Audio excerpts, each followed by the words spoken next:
Hello out there, wherever you are in our universe. My name is Uche Onyebadi, and this is Cross-Cultural Experience. This is where I invite a guest, distinguished guest, to tell us about his or her experience somewhere outside the original culture, and then more importantly, what the person learned from that experience or experiences. And today, I have a lovely lady that goes by the name Vera. Vera, how are you?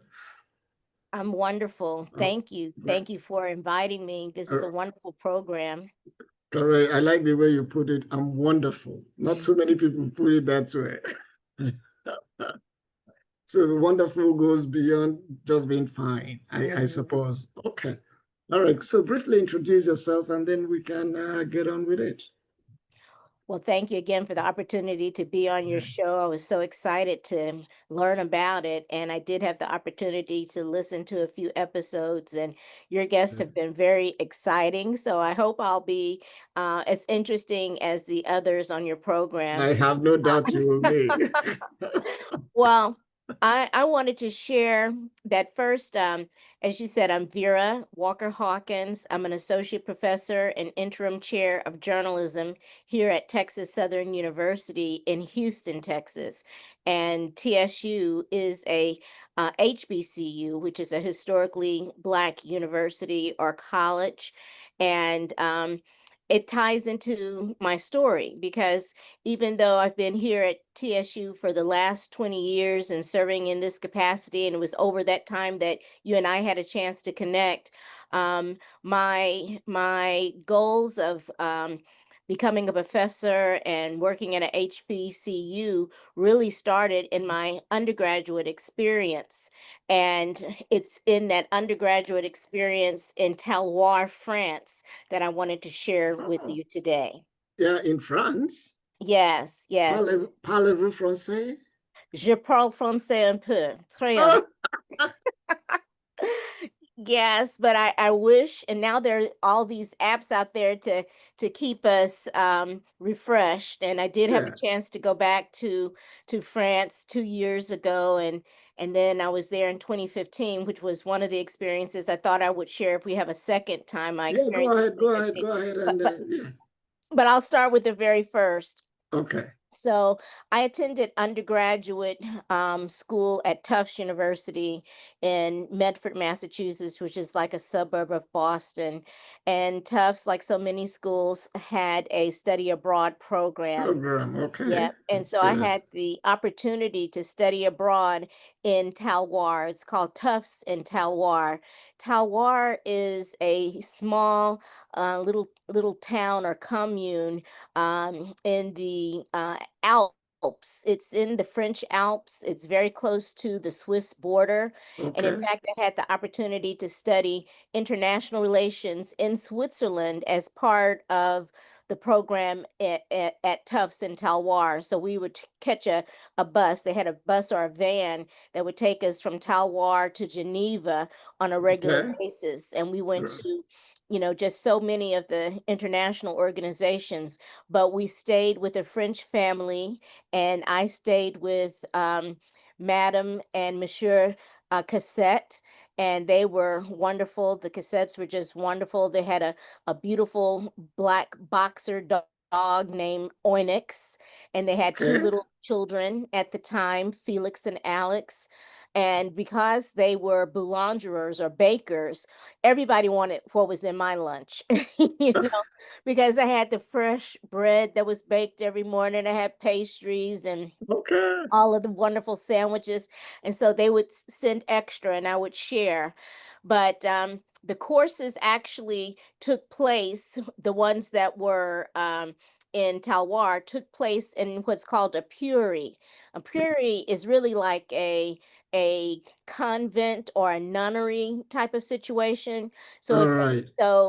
we spent a lot of time in this very beautiful kind of spiritual place where we would have our studies and have all types of social engagements. And then in Hmm. the evening, we'd be able to just hang out at this beautiful little lake side town. The town sits on a lake called Annecy. And in fact, most people, when they think of this little area, think of Annecy. There's a lot of cultural programming that happens in Annecy Going on now. there. Okay. Right. Oh, Like, for okay. example, women in animation, have a yearly event that happens in June in Annecy.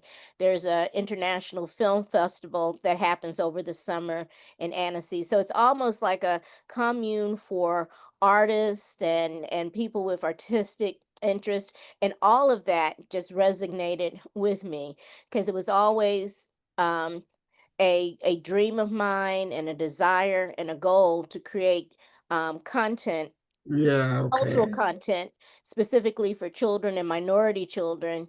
And it was while I was there that my dream expanded to include international co-productions and collaborations, and so that Okay. what happened during this first activity. Was there any particular experience that was totally different from your expectations going in there? Well, this is where I'm going to tell off on myself. Yeah, I don't advise this nowadays because it's a different world, right? We're living in a different world. So I yeah. flew into Paris first, and then I took a train from Paris and made my way towards Annecy. But I didn't buy a ticket to get on the train.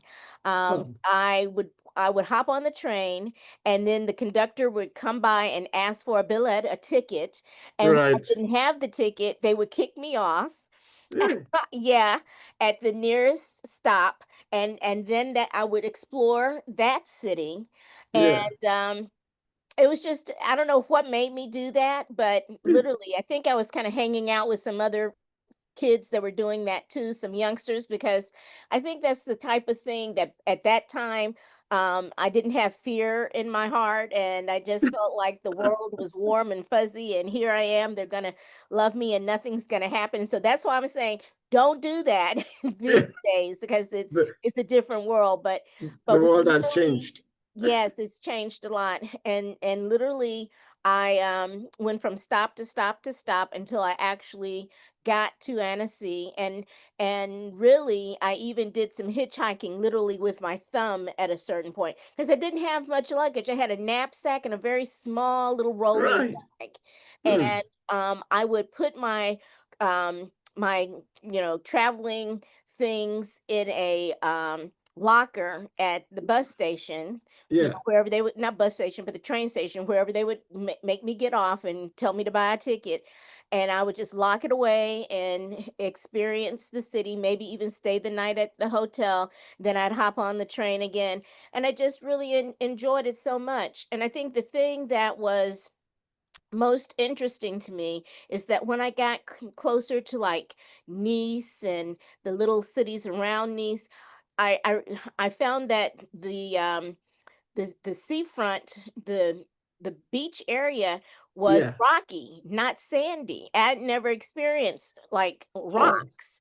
I'm okay. used to a sandy beach, Sandy Beach. but it Yeah. was just a lot of pebbles and things of this nature. Is beautiful, but it was Hmm. just a different terrain.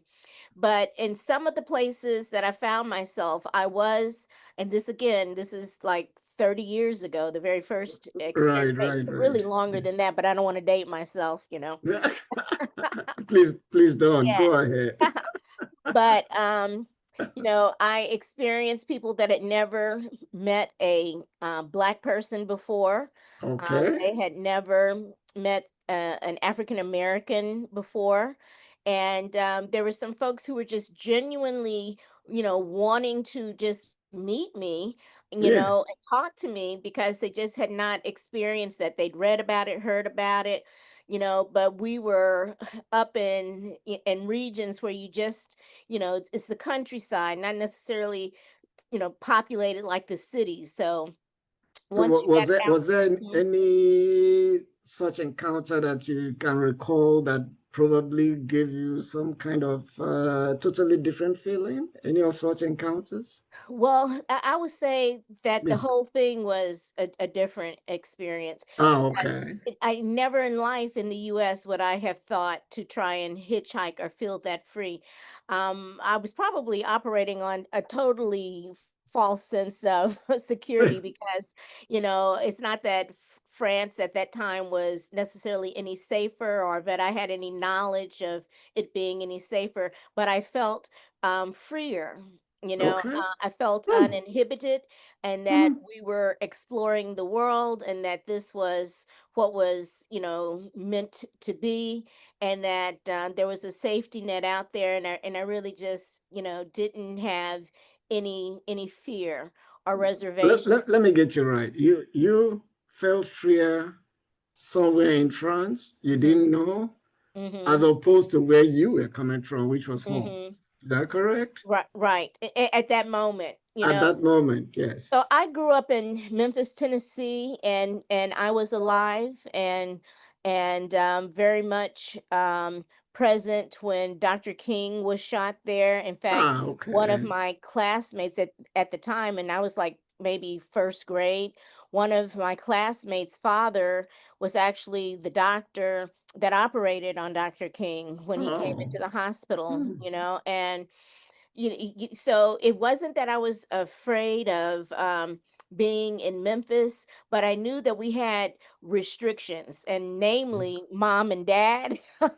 you know, mom and dad weren't going to take a whole bunch of stuff, and certainly don't mention anything about hitchhiking or taking a ride from a stranger, any of that. That wasn't No, going to happen. but But in this other world, I found myself without those types of limitations, rightly or wrongly, wrongly, okay. without those limitations. But I came bearing gifts. I didn't give them out along the way as I was going, but as I was returning to the US, I actually had caught the train this time, not hitchhiking, just the straight train Regular. and by this time, I had some friends who were visiting from other schools, and they were actually at the Sorbonne, and there was a cultural ambassador from Memphis, Okay. and his name was Memphis Slim. I don't know if you've ever heard of him, but he was a jazz musician. He Okay. passed away some years ago, but Memphis Slim was a jazz musician and very popular in France. And my friend Lynn was friends with him. And so I spent time with this cultural attaché and just kind of hanging out in a different Right. way. But I had books with me. I had if they come from me in the morning and just different books, and I shared these books from Black authors with the Okay. francophone um uh well, of African descent, because I don't know if they were going to Decent. be Right, right. considered necessarily black, but these were, using the Americanisms, black and brown people who were living in France from The- Martinique and some of the other hmm. areas. And I shared with them books and other readings that I had with me. And we just had a different cultural experience. And in fact, I ended up staying in France with these different people that I met for several weeks until it just got to the point where I had to get on the plane and get back to And get California. back. So in a way, you are a cultural ambassador, so to say. Is that Hmm. correct? Now, tell me something. You said you visited when you were a student, and then you Hmm. are back in 2015. What was Right. different? What was different? So in 2015, Yes. by that time, I was really working on putting my visions into action, and I was attending a conference called MIP Junior and MIPCon. So those are media industry. Okay. I guess you could call them media buying places for people who are creating and selling and trying to distribute content. And one of the children's shows that I was working on had been put into a pitch Bible, and I was sending it out there to pitch it and get some feedback. So it was very interesting because I ran into some of the same people that I see at Oh, conferences earlier. here Okay. in the US, because Okay. so many of those same persons go to MIP Junior or MIP Con on a regular basis, That you is know. okay.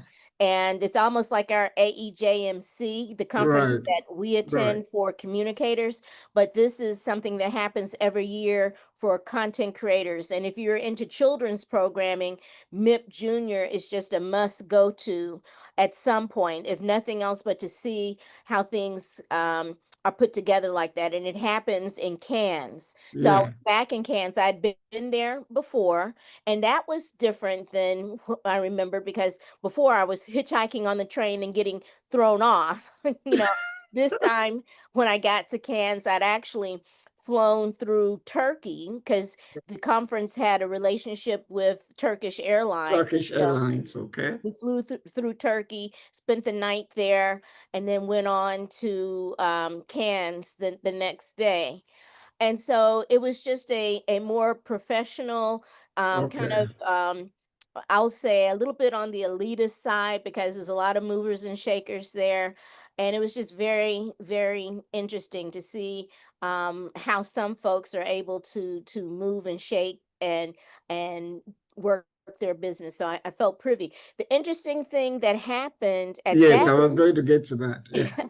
there was a natural disaster that happened, and it actually Oh, cut the conference short. So what happened, it started to rain, and my friends and family back in the States, they started texting me because they were following along with everything, and they were like, there's bad weather headed your way. And I was like, well, everything is sunny right now, but surely maybe around 7 o'clock one particular evening, it started yeah. to rain, and it rained torrentially. And it rained so that I ended up taking an Uber back to my hotel, which is really a little ways out. It was a little village outside of Cannes. Okay.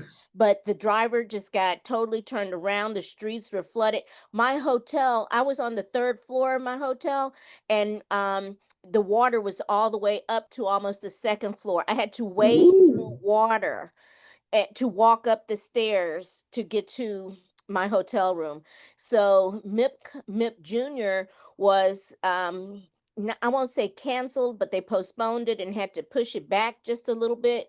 And Okay. so I ended up staying a little bit longer to catch some of the other part of the conference that really would have happened if there hadn't been that weather turn. And that was just interesting to for that to happen, and to see how people responded in emergency situations. Okay. Mhm. Well, I this has been very exciting, from hitchhiking and Mhm.